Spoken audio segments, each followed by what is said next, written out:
Olá, meus irmãos, a graça e a paz de Jesus Cristo. O texto para a meditação de hoje está no livro de Mateus, capítulo 16, verso 6, e está escrito: E Jesus lhes disse: Vede e acautelai-vos do fermento dos fariseus e dos saduceus. Ao estudarmos esse texto nos dias de hoje, com os comentários bíblicos, sermões elaborados e etc., fica fácil entender que Jesus não estava se referindo ao fermento utilizado na fabricação do pão, mas sim das doutrinas dos fariseus e dos saduceus, que assim como o fermento age na massa de forma que não vemos, as falsas doutrinas agem em nosso viver de forma que quando menos esperamos, o pecado acabou fermentado em nós. As más doutrinas agem na alma como um fermento no pão. Quando aceitamos a Cristo e recebemos o Espírito Santo, Ele está tentando nos moldar ao caráter de Cristo.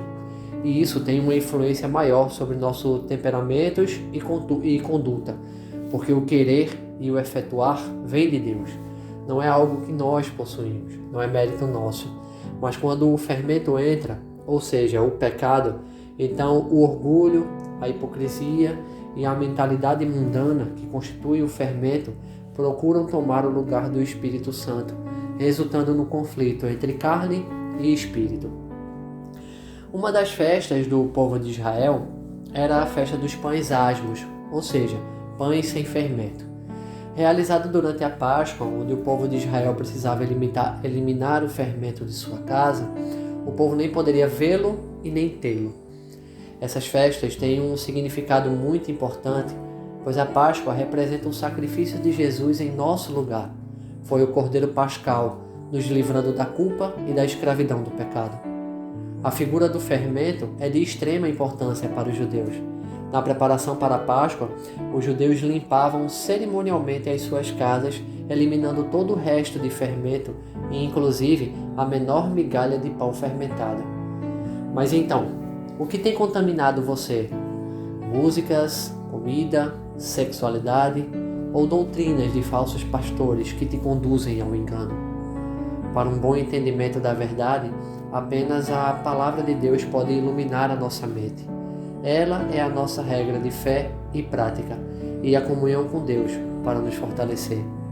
O fermento representa o pecado, de tal forma que podemos entender que devemos limpar todo vestígio de pecado de nossas vidas.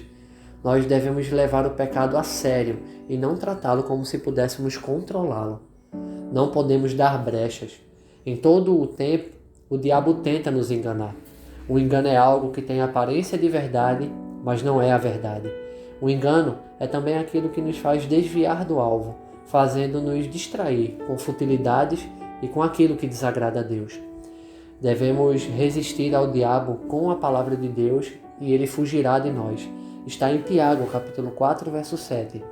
Mas devemos fugir das tentações e não resistir a elas, pois o Senhor sempre nos dá o escape. Isso está em 1 Coríntios, capítulo 10, verso 13. Se tentarmos controlar as tentações, seremos envolvidos pelos nossos próprios desejos e seremos destruídos.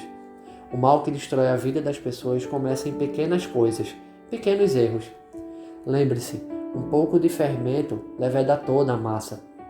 Isso está em Gálatas capítulo 5, verso 9. Não dê oportunidade para o pecado, assim você fechará as portas para o mal. Não ande segundo o conselho daqueles que não temem a Deus. Não permita ser influenciado por aqueles que cometem pecados e não se arrependem. Antes, tenha o seu prazer na palavra de Deus e medite nela de dia e de noite. Vamos orar? Pai amado, graças te damos pela tua palavra. Ela é a única regra de fé e prática que devemos seguir. Nos ajuda a termos mais entendimento das Escrituras. Dessa forma não seremos enganados por falsas doutrinas que o inimigo tenta o tempo todo nos envolver. Livra-nos do mal, do pecado, salva-nos para a tua honra e glória, Senhor. Que o Espírito prevaleça sempre no lugar da carne. Seja conosco, Pai. Nós te pedimos e te agradecemos. Em nome de Jesus. Amém. Curta o vídeo se gostou e compartilhe com os seus amigos. Se inscreva no nosso canal e ative as notificações. Deixe o seu pedido de oração nos comentários.